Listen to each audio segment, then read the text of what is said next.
Hi, and welcome to this live reading from Return of the Elf Lord, a tortured hero fantasy romance, Kingdom of the Elf Lords Book 1 by Heidi Vanlandingham, and this is presented by Itsy Bitsy Book Bits. Chapter 1, Asgard. Bernard Marchand lounged alone in Freya's sitting area. His gaze roamed the luxurious space, noting the rich jewel-toned woven fabric on the two sofas and two chairs. Nestled between them stood a unique table, its top a gorgeous slab of wood, the two long edges still sporting tree bark. Instead of paint or stain, the thick dark grain meandering through the lighter shades had been protected by a coat of polyurethane. The room's silence was deafening. Resting his ankle over one knee, he drummed his fingers on his thigh, stared at the dark bronze god's glass, and wished it would begin playing. In the center of the mirrored surface, a flash of white light blinked on, then off. His fingers slowed to a stop as he waited to see if it would happen again. The light returned, this time stronger and brighter as it filled the smooth surface. Pastel colors and pinks, yellows and oranges swirled together. A dark green dot appeared in the center then, as if a finger glided through the colors first in small swirls. Each circle grew larger, overtaking the softer shades until there was nothing but green. He found himself staring into an expanse of forest as if he stood in the middle of the dense trees. He almost smelled the musty scent of decaying leaves and moisture. The scene changed. He blinked, and the glass showed him Hitler's Wehrmacht, as it had been in the beginning of the war on Earth. Thousands of tanks, vehicles, and soldiers marched through never-ending fields, the golden stalks of grain trampled underneath the might of the German army. His jaw clenched, and he welcomed the pain as his teeth ached under the unrelenting pressure. How he hated that war. He hated the Germans more, though, and everything they had done throughout Europe. Not even South America had escaped the Nazi brutalities. Crossing his arms over his chest, he glared at the line of vehicles. Watching this alone wasn't such a good idea, and he wished his friends and fighting companions were here with him. At least his best friend would understand where his anger came from. Sworn to secrecy, Mikhail would never break his oath about Bernard's past, not even to his wife, Natalia. The massive and senseless loss of life by war's end fueled his anger, and it grew, morphing into a seething rage which filled his mind and body. The scene changed once more, showing him the ruins of a town. Churned earth mixed with thick snowdrifts, and pillars of dark smoke drifted over wrecked tanks and mangled bodies. The view panned out, and he caught sight of a familiar statue, 6 children dancing around a crocodile. His breath hitched in his chest as he recognized Stalingrad, or what was left of the once beautiful Russian town. His gaze moved over the rubble, and he shook his head. "How in the hell did you get out of there, and with children?" he whispered. Already fighting for Freya, Mikhail, and Natalia, along with the 2 orphans Mikhail had found in Lwów, Poland, escaped the once great port town, but not before changing events and turning the tide against the Germans. If they had not turned back the German army from Stalingrad, the Wehrmacht might have overrun the Russian Red Army, if they had not succeeded. Shaking his head, he wished the glass would turn back to the beginning of the war. He stared in surprise as the scene darkened, then showed the massive German army spreading across Europe, Hitler's long arm reaching out and scooping up country after country.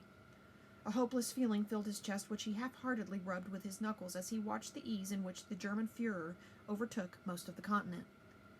Knowing what he now knew after experiencing the entirety of the war and witnessing the winners and losers, his thoughts ping-ponged as he tried to think of how he could warn those in charge. Churchill, Roosevelt, even Stalin, and stop Adolf Hitler before it was too late. A tingling sensation skittered over him, raising the hairs on the back of his neck and along his arms. He recognized the feminine power standing just behind him. Freya. Keeping his gaze focused on the events playing out in the glass, he impatiently waited for her to say something, his fingers returning to the constant drumming on his leg. Finally, as her emotions pounded his back, he twisted his neck, his gaze colliding with hers. "What is it, Freya? I can sense your displeasure." Her elegant brows rose. "You can? How odd.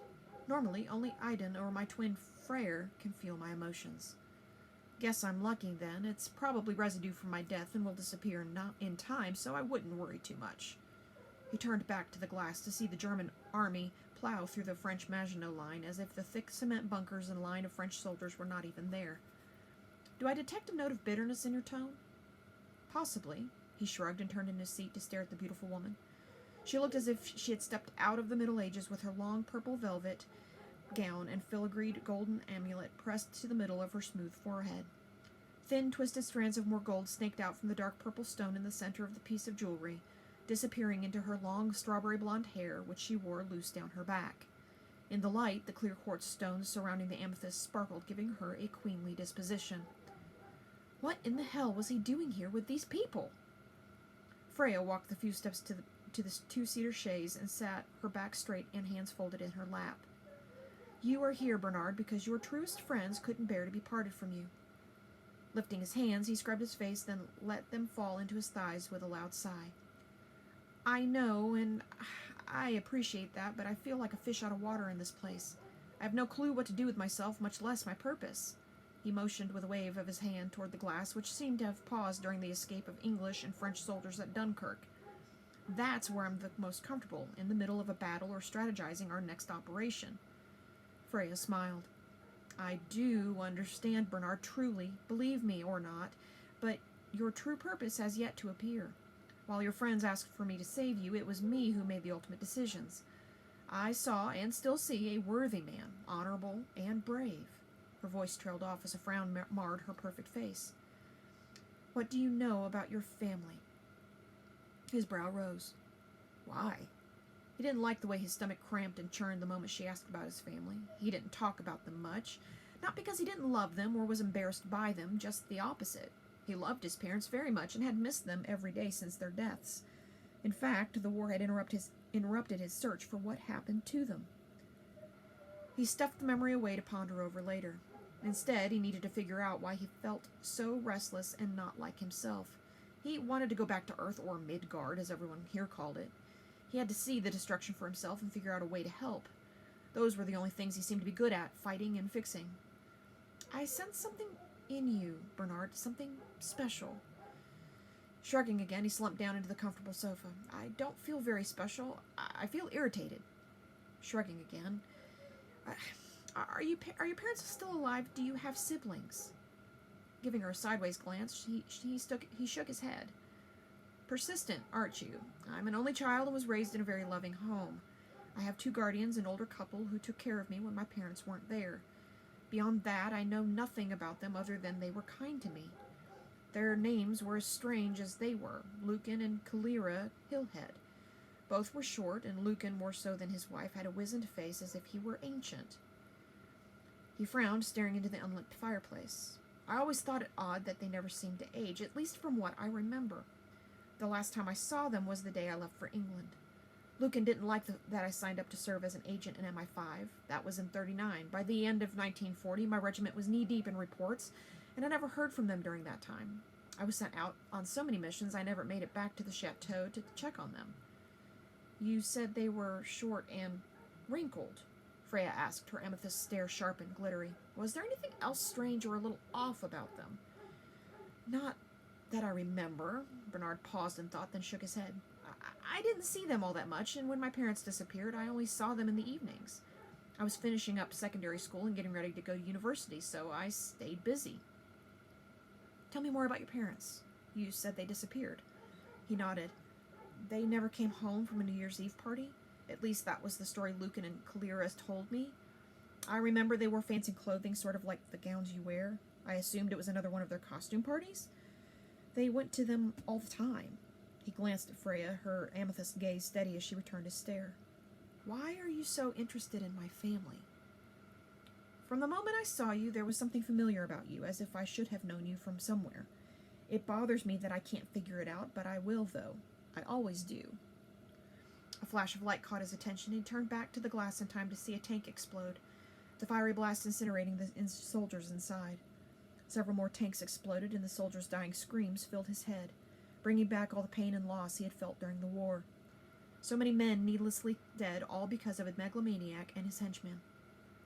Hitler wasn't the only one behind the devastation, Bernard. You must remember there were many colluding with each other to take the upper hand and remake the world as they wanted it to be. I know, he said, forcing the words past the blockage in his throat. I would give anything to be able to go back and change what happened. So many beautiful towns, now rubble. An entire race of people all but obliterated because their faith wasn't Christian or whatever the Nazi belief was. I can't imagine a god who would have wanted any of this done in his name. No one will ever understand the tortured and demented mind of those who seek such destruction, not even the gods.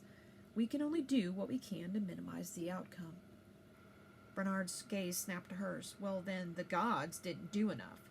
6 million Jews died because of Hitler and his circle. 6 million!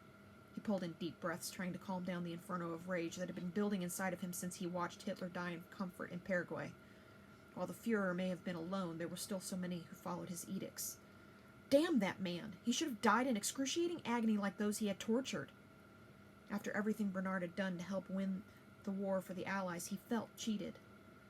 Have you seen or heard from Alva?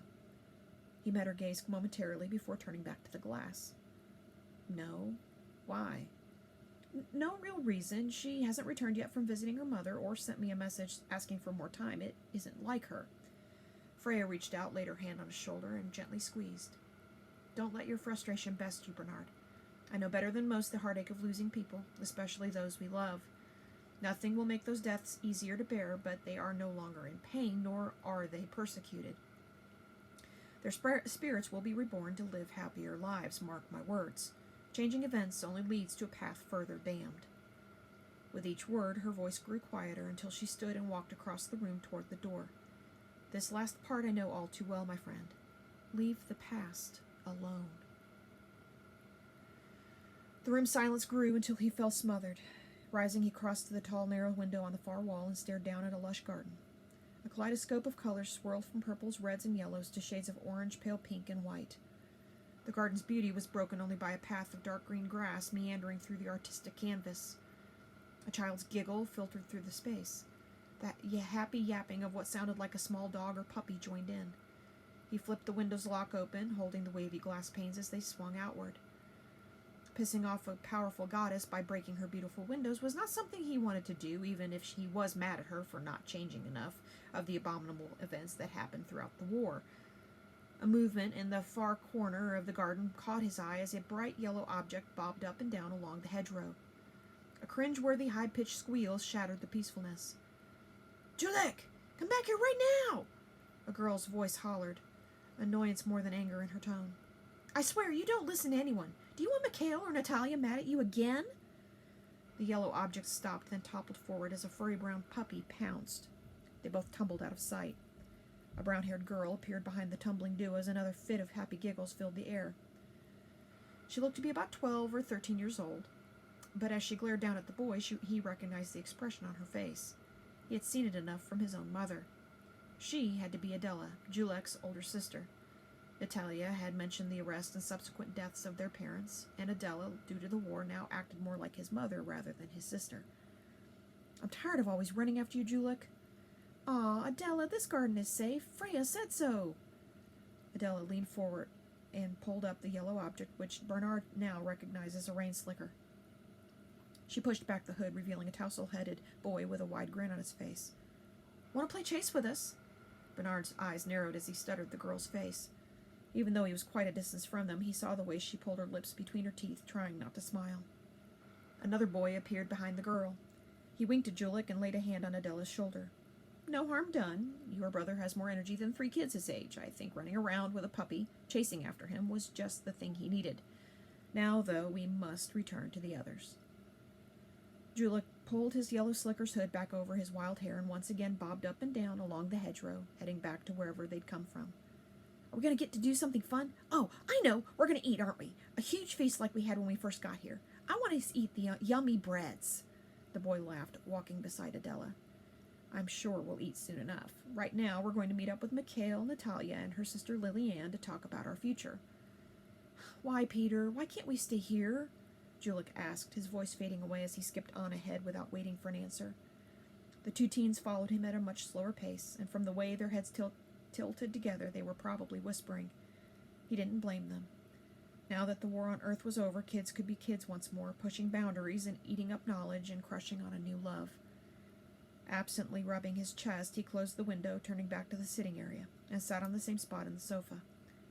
Ignoring the rumbling of his empty stomach, he leaned back to begin watching the god's glass again, but it turned black before fading back to its normal bronze color. He dropped his head on the back of the sofa in disgust. Now he didn't even have this escape. "Thought I'd find you in here sulking." Raising one brow, he tilted his head back just enough to see Lily Ann gracefully walk to the sofa perpendicular to his.